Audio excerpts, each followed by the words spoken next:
এই কাশিম ভাই, এই বেন্নে গেলে কি হরেন? এ গাড়িটা একটু দুই কাদা মাখছে, বালদা হয় না। এই সবাইকে পরিশ্রম করলে নাকি সফলতা অর্জন করা যায়, ঘটনা কি আসলে সত্যি? পরিশ্রম করলে সফলতা অর্জন করা যায় হ্যাঁ, ঘটনা কি সত্যি? না, এটা একটা ভাও কথা। কে এটা ভাগবত কে? এটা ভাও কথা কা।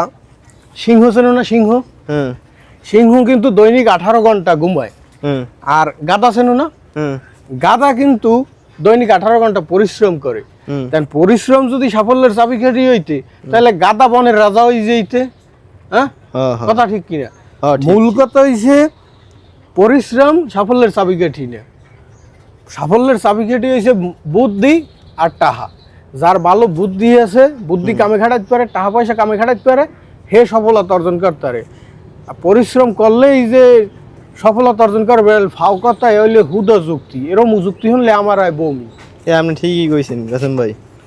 টাকা ছাড়া আর বুদ্ধি ছাড়া জীবনে কেউ সফলতা অর্জন করতে পারে না। আচ্ছা, করেন তাই পরিশ্রম।